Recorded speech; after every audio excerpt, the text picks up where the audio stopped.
This is Wright Brennan, and this is another episode of Lost in the Midlands. And I'm really excited to be here today with Command Sergeant Major Retired Christian. I appreciate you spending some time to talk to us about your career and some of the work that you'll be doing at the Big Red Barn and the Warrior PATHH. To open us up, if you don't mind. Now, Maze, on the other hand, you have all this outside stimulus, chaos, confusion. I got to go this way. Do I turn that way? I got to think. It's all external. You don't control anything in that environment. And so that's the difference between a labyrinth and a maze, whereas a labyrinth allows you to process things at your own pace, the way you want to. And so that's another piece or another element that's inserted into the Warrior PATHH program as an element of creating wellness that you could do on a regular basis. We have people that come and visit the Big Red Barn who have not participated in the Warrior PATHH program, but have been introduced to the IRS yoga or maybe equine assisted therapy or one of the other programs that exist at the Big Red Barn. And since we've inserted the labyrinth, which is going to be a direct part of the Warrior PATHH program, they've actually come out and walked the labyrinth to create that solitude. And it's crazy because they'll come out here on a regular basis and say, you know what, I'm dealing with some stress and I'm going out to the Big Red Barn and I'm going to walk the labyrinth. And then they'll run into Sutton or somebody else and say, how you doing today? I'm doing great now that I walked the labyrinth. It's awesome. Just some of these things on how they can create that ability to get regulated and get regrounded. But yeah, that's a long story about the Warrior PATHH program. Well, the program here, it sounds highly unique. It sounds really awesome, some of the stuff you guys are doing out here. The candidates that would be coming out and taking part in the program itself, can you talk a little bit about who those candidates are? Maybe who would be a good candidate and what their experience looks like. Yeah, so when we talk about candidates and veterans specifically, the way the program is designed is that they're post 9/11 combat veterans. And these are veterans that have served since 9/11, basically. Now, while that is an initial requirement or an expectation for us, the doors are still open for first responders and for veterans who have served prior to 9/11, Cold War, Vietnam. Because I had a conversation with somebody one time. He was an insurance salesman. And he was, oh, you veterans, all you suffer with that PTS mess, man. My dad had it. And so I said, why don't you close your eyes and describe what your dad went through? And he did. He closed his eyes and he was like, oh, hyper vigilant and that anxious all the time. I said, okay, open your eyes. That's a 4th grade school teacher. Whoa. I said, close your eyes again, describe some more. And he's like, angry and short-tempered. And I said, okay, open your eyes again. I said, that's a truck driver for you pick a over-the-road trucking company. He's like, wow, I never thought of it that way. I said, yeah, we all have our issues. Yeah. We are targeting veterans because, it's a group that we can readily identify.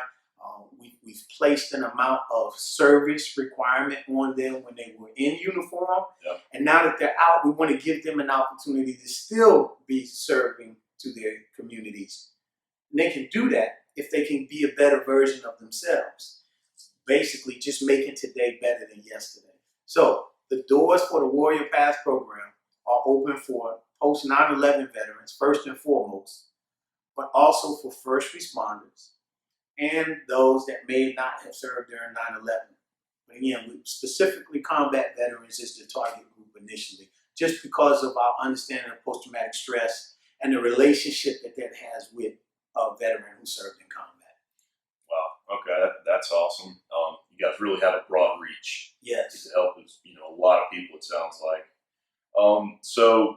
Another switching gears a little bit, I just wanted you to touch on something you brought up that sounded pretty cool. Yeah. Were you a part of a commercial with Gatorade or? Yeah. I was watching a YouTube video. Please expand on that. So years ago, when I was a young drill sergeant at Fort Benning, Georgia, there was a recording company that went around and recorded military cadences, marching, running, And they happened to do one. It was Run with the Army Airborne, Run with the Army Rangers. Run. So anyway, they came out to Fort Benning, Georgia. And one early morning in the summer, they recorded us singing cadences. And so I must have sang maybe 5 or 6 cadences.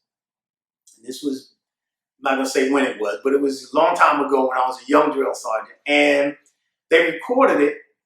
That was the last we heard. Didn't hear anything back. So a few years later, the iTunes was just becoming a big thing. You know, we had just transitioned from AOL, You Got Mail, and some other stuff. So the internet was picking up, and iTunes was becoming more and more popular. So I was searching the internet for something, and I heard my voice, and I was like, man, that's me singing that cadence. There's a familiar sound to it. There's a couple of words that I specifically use. And one of those words is, there you go. I specifically say that because it's hard to teach this cadence. It's not an easy cadence to run to.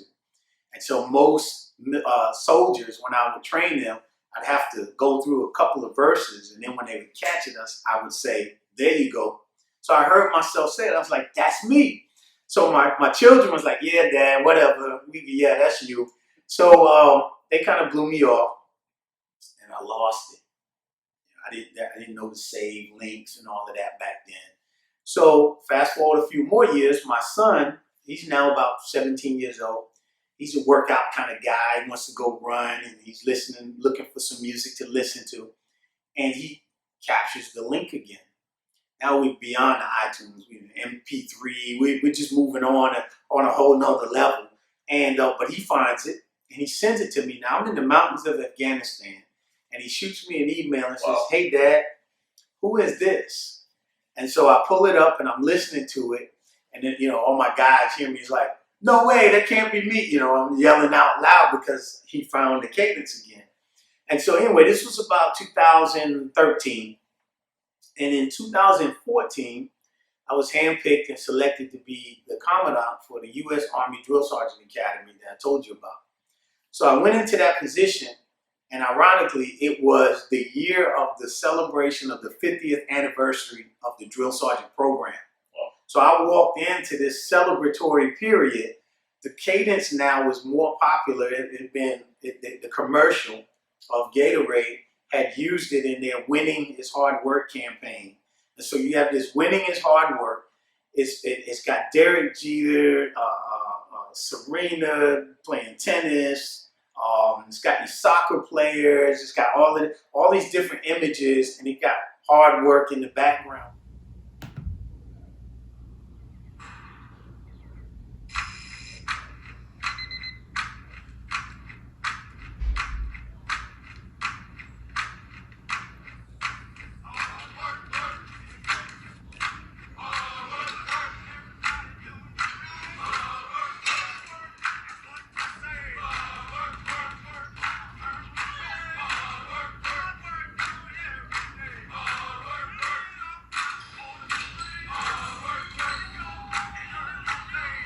They played it during the BCS championships, the Super Bowl. It was on ESPN. These banks used it in their commercial. The military was using it in recruiting commercial. I mean, it was just on and on. And so we tapped into that to promote the anniversary of the drill sergeant program for the 50th anniversary. So put all of that together, the year of 2015, I wound up being tagged as America's drill sergeant. That's really cool. Well, can let's say, for instance, somebody's interested and kind of getting involved, wants to help. Yes. What kind of opportunity, maybe an organization, maybe an individual? Can you speak a little bit about that? So whether it's an organization or an individual, if they go to the website for the Big Red Barn Retreat in Blythewood, South Carolina, there'll be different links on there, whether they want to donate, they want to donate their time, donate their resources, donate their finances, whatever it is, they have the opportunity to thank you for your service. So when somebody says thank you for your service, you're welcome. And again, it's very appreciative of a veteran that somebody says thank you for your service. But if you really want to thank a service member for their service, volunteer. come out to the Big Red Barn. There's projects. We have things that we want to build. We have areas that need to be cleaned up, you know, because it's very wooded. It's out in an area that has trees everywhere, so paths need to be cleared sometimes. It's a working ranch, so there's horses here that might need some love and care. And then sometimes you might just want to come out and help cook. When this program starts, we're going to have a kitchen with 2 veterans who are culinary school graduates. And they're going to be cooking 3 meals a day, breakfast, lunch, and dinner. Now, they could do it themselves, I'm sure, but it would be helpful if somebody could come in and they're really good at cooking and they just want to help out a couple of days a week in the mornings, however. But that's how somebody could truly thank a service member for their service. Give a little bit of time, give up a little bit of their resources. It might be something where they say, you know what, I have all of this wood and I want to donate it so that you could build some benches or something. Anything that they might feel like, I know that veterans could benefit from this. It's not doing me any good sitting here. And I know that at the end of the day, it'll be appreciated. Thank you for your service. I really appreciate your service and letting me come out here and see what you guys are doing. It's really awesome. So, if there's anything else, any message you'd like to leave for, the viewers, Yeah. By all means, go ahead. I appreciate you asking me that. The one thing that I would like to say is I look forward to being able to change the narrative. I recognize that we are focusing on post-traumatic stress. Even now, with all of what's taking place in the world, whether it's here in our country, whether it's abroad, anywhere, you start to see the human element of connection between people. That's the most important element that we lose touch with.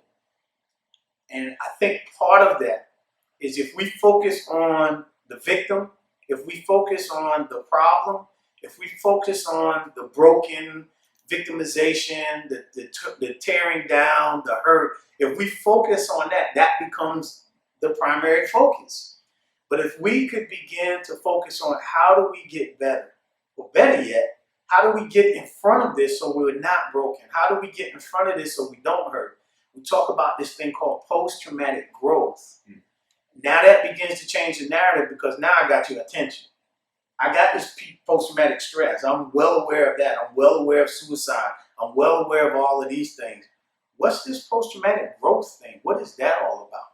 Well, that's just taking everything that you have experienced and recognizing that's not who you are. That's what happened to you. And so with post-traumatic growth, it allows you the ability to look back and say, okay, that's an experience. I'm going to learn from that. And I'm going to try to make today just a little bit better than yesterday. Right? I will tell you right now, this program is not the golden egg. It's not the brass ring. It's not. What it is a way to reconnect you with who you are. You are still going to have some crappy days after you complete this program. 7 days intense classroom, outside experiential learning. And then for another 18 months, you still committed online with these 6 to 7 people that you just got introduced to. And this 18 months is once you go back home. It's online and you stay connected where you're still in the workbook doing the training. But at the end of that, what happens is you now understand how you can try to make today just a little bit better than yesterday. That's called growth because you've hit this point. If you lift weights, if you run, if you do any type of physical activity, you get to that point where it's like, ooh, I'm a little sore. Well, when you recover, you begin to grow. And whether it's mental growth, spiritual growth, financial growth, there's some type of growth that happens because you go through this struggle and then when you come out of it, you're a better person. Like I talked about with those families where the children died early. Or if you talk about the Hanoi Hilton, the POWs that were in Vietnam for years. How is it that these veterans could come back from being captured as a POW and they're living so well? Because they hit rock bottom and they're like, you can't break me anymore. If that couldn't break me, nothing can break me. I made it through this thing like a phoenix. I rose from the ashes. you can't destroy me at this point.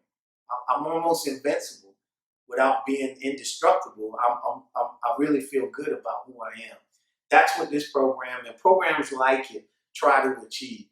But the Warrior PATHH program, again, out of my experience, having been a graduate as well, I recognize that this program, out of all of them, creates exactly what it is that you want. Something that gives you the ability to achieve post-traumatic growth and recognize that I'm doing better for a reason, because I have purpose now. This is a breakthrough program, and I'm able to give myself self-care. Hope everybody listening is capturing this message. It's very powerful, and we really appreciate you sharing it with us. Thank you so much. Well, Brad, I appreciate what you do, and again, even this, you're sharing this message. Somebody out there, there's going to be one person. This message may not be for everybody, but somebody's going to need to hear this, and it may be second or third order effect. So you thanking me for my service and the veterans, including somebody like my wife who served, this is the way that you can thank us for our service. If you just passed me on the street and said thank you for your service, that's great. And again, I appreciate it. But you did that thing that you just asked me. What else can I do? Share the message, and that's what you're doing. So I appreciate that. Absolutely. Yes, sir.